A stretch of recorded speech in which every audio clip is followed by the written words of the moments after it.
It's a double shot on the front foot on Monday, January 31st, after this morning's post with our interview with Darren Eales yesterday from our live show at Authentic Brewing. This afternoon, you get to hear from Atlanta United 2 manager Jack Collison. I had a chance to catch up with him over the weekend. Atlanta United 2 is preparing for their last season in the USL Championship before they move into MLS Next Pro in 2023. Jack took over in midseason last year and had a great season on the pitch. Tony Annan started the year, Jack Collison finished it, and it was the best season record-wise that Atlanta United 2 has ever had. You look at the impact of Atlanta United 2, we see it in preseason right now with the first team, Aiden McFadden, Robbie Mertz, playing key minutes, a player like George Campbell, who came up through the twos program. Even today, a player like George Bello, who was announced as a transfer to Arminia Bielefeld, played significant minutes with Atlanta United 2, and it was a very important part of his overall development. The twos are critical to the success of Atlanta United as a whole, and Jack Collison has been critical to the development of a number of young players. Last year being his first year in charge at this level, I started off the interview asking him what things that, as he reflected back on his first year in charge, what things did he learn about himself as a coach? Yeah, no, it was just a roller coaster of emotions, and I think the great thing was we had such a good group of players, so they were a joy to work with. So in terms of my job, it was fairly easy in terms of I didn't really have to motivate them because they were young and hungry. But certainly the tactical side, getting to know the league, and obviously trying to get some ideas across. And obviously as a young coach, there's nothing better when you see it really working and coming out. I mean, you look at an indie game we played at home, we changed the press and ended up scoring 6 goals, 3 or 4 of them coming from the press. So that was really pleasing. And then obviously towards the back end of the season, struggling to get results, conceding lots of goals, and sort of really having to dig in and keep motivating the group then, and trying to keep these young boys positive and keep an idea on obviously the bigger picture. So it was a real challenge, one that I really enjoyed, and hopefully I'm in a better position now this year going into season 2 with once again a real talented bunch of youngsters who are obviously hungry to kick on and do even better than we did last year. I think looking at it from the outside, sometimes it's a little hard for fans maybe to wrap their head around the goals of the second team and situations like late in the season where, like you mentioned, it was a bit of a struggle for a lot of those players in those moments. That was the first time they had dealt with real pressure at that level. Just try to explain a little bit about how you try to prepare the guys for those moments.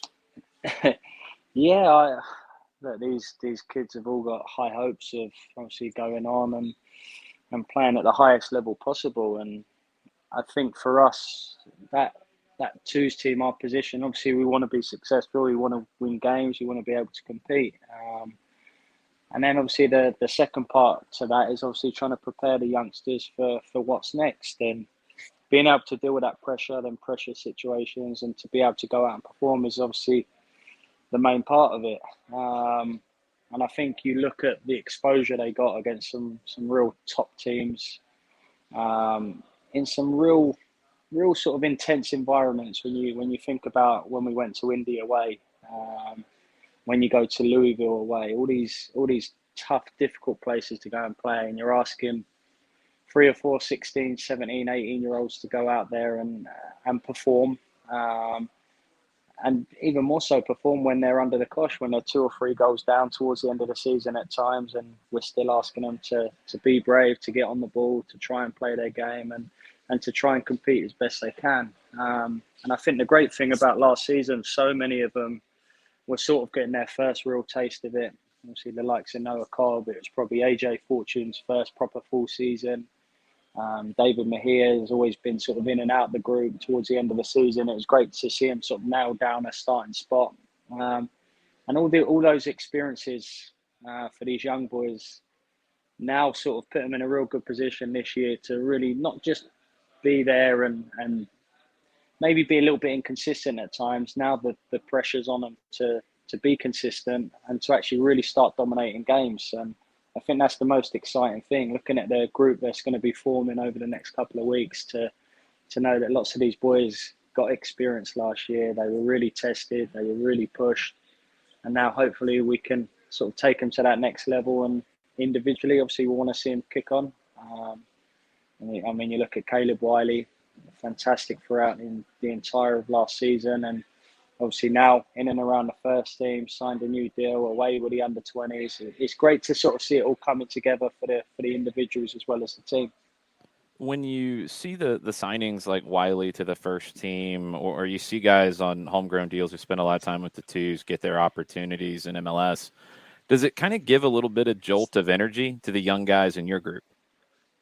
Yeah, I mean, they're looking at these young guys, and I mean, the question that we often ask the group is, right, who's next? Because it's not about us resting and thinking, oh, we've kind of got one through the process. It's about, right, what's next, and how can we improve it, and how can we make it better? And there's a lot of young, hungry players who want to do that, and obviously it's great to see the club showing faith in these youngsters. And I think for Wiley, it's great. Okay, I've got my contract now. He's got to be knocking on the door, trying to get first team minutes. That's his aim. For us as a coaching staff, it's okay. We've got Wiley there. Which one of them's going to be next? Is it going to be a Noah Cobb? Is it going to be a Brendan Lamb? Is it going to be a David Mejia? And these are the questions we're asking ourselves as coaching staff. But it's nice to kind of sit back and reflect when these big moments do happen. And when you talk about that jolt of energy, it goes right through the entire academy. It's a whole staff. People don't often see the people in the background, the physios, the people in the gym, the schooling, everything that sort of goes in just to try and give these boys the best platform to sort of kick on. So when these big moments do happen, and Caleb Wiley, for example, signs his homegrown, it really is a nice feeling. And it certainly motivates us as a group now to try and find the next one. What's the relationship like with you and Gonzalo Pineda when these starts of conversation start to happen around a player, whether it's they get introduced to first team training or you get to that point where it's, the conversation about, are they ready for that MLS contract? Yeah, I think they're real pleasing for us as well as kind of an academy staff and a two staff is the gaffer's really interested. The manager's really interested in these young boys. He wants to know about them.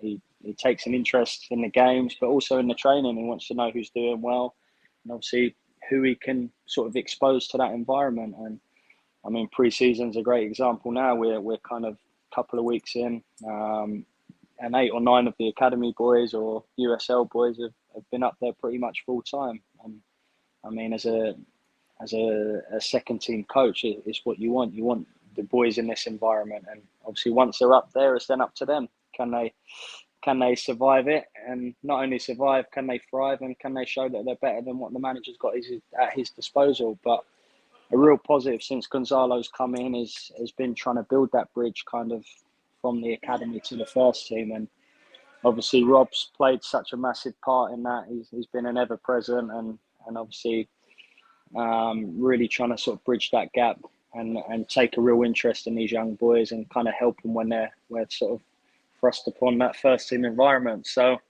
it's certainly improving. It's nice to have a manager who sort of really cares about the youth and the youngsters, and hopefully we can repay him back by giving him some talented players who are not just up there for the sake of it, but actually going to impact it and play some big minutes this year.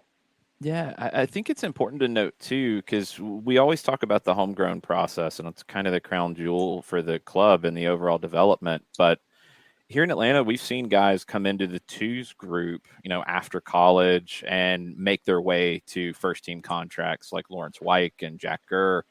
You've got two that are here that were very important last year with the twos, and Robbie Mertz and Aiden McFadden. Just talk a little bit about their role with the young guys in the team, and they're striving to get MLS deals as well. They're also on that pathway, but they're leaders to the academy kids who come through the twos. Yeah, 100%. I mean, obviously, Aiden in particular, first season in professional football last year, and he was magnificent. And obviously, Robbie, I think you can tell watching him, he's a born leader, um, both on and off the pitch. And it's great to have players like this, especially when these young boys come into that group. I mean, Noah Cobb coming in as a 15-year-old last year, he's only got to look around and see how hard these two in particular are working in training, and that attitude and that desire and willingness from them two is infectious, and it rubs off on these young boys. And obviously, with the young boys, they're obviously trying to do the best they can, trying to be in and around it. And I think the pleasing thing for a twos group last year was that real sort of team spirit.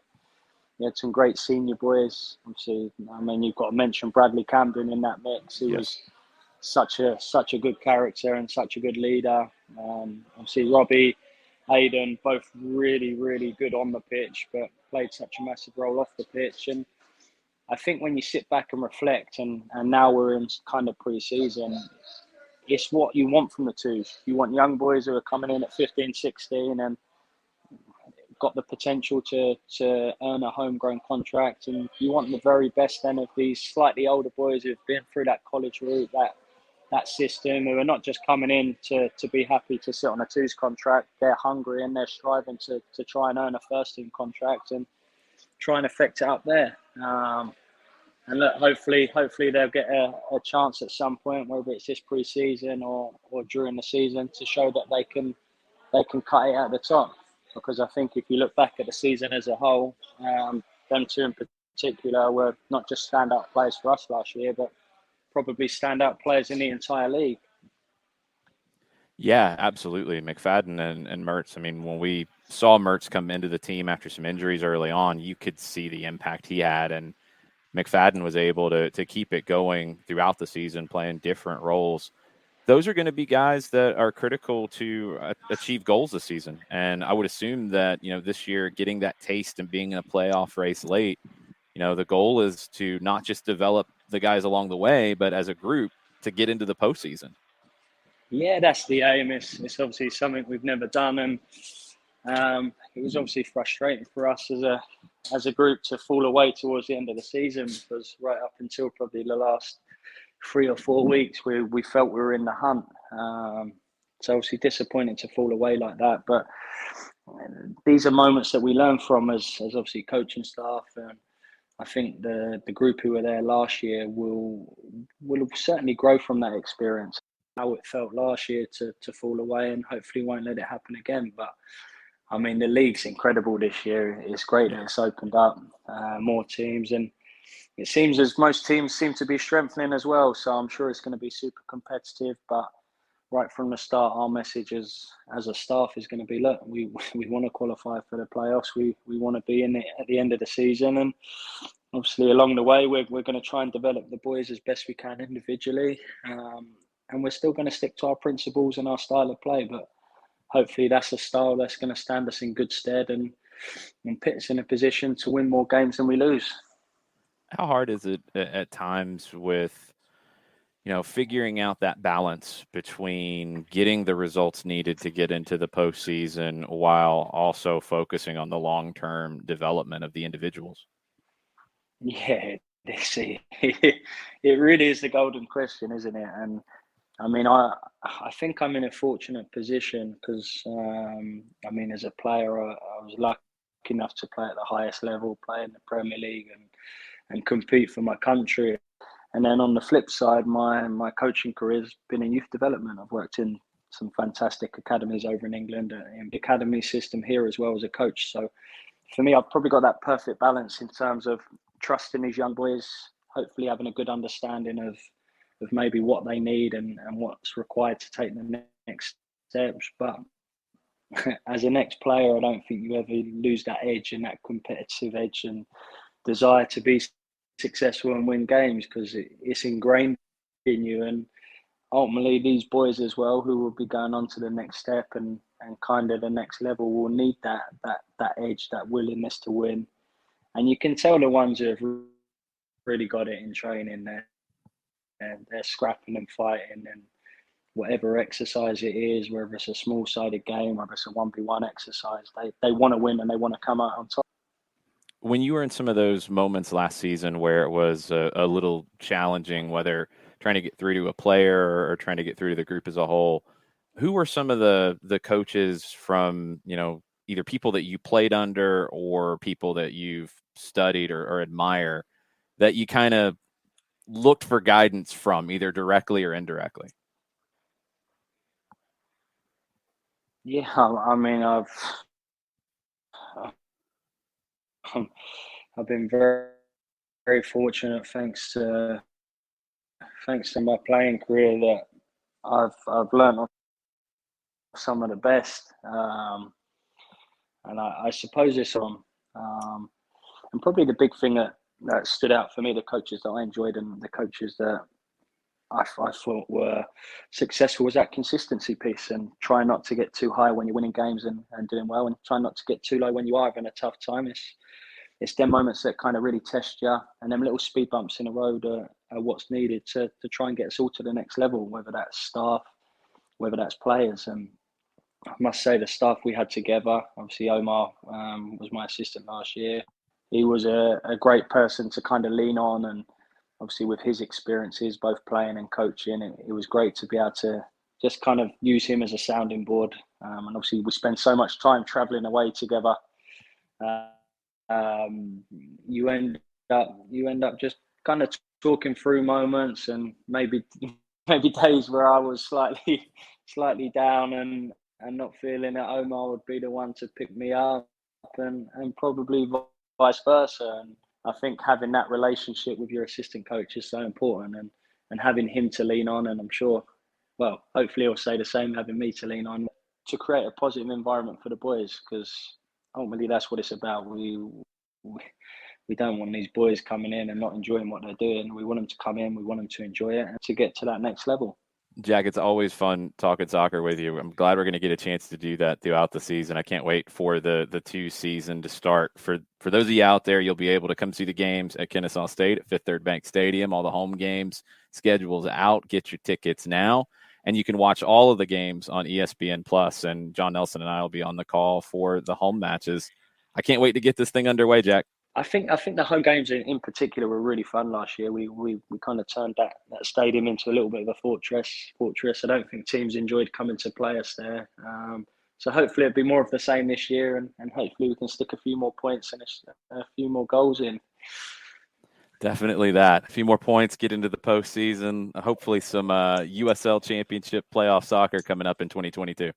Fingers crossed. That's what we're all working towards. Thanks, Jack. Appreciate it. Cheers, Jason.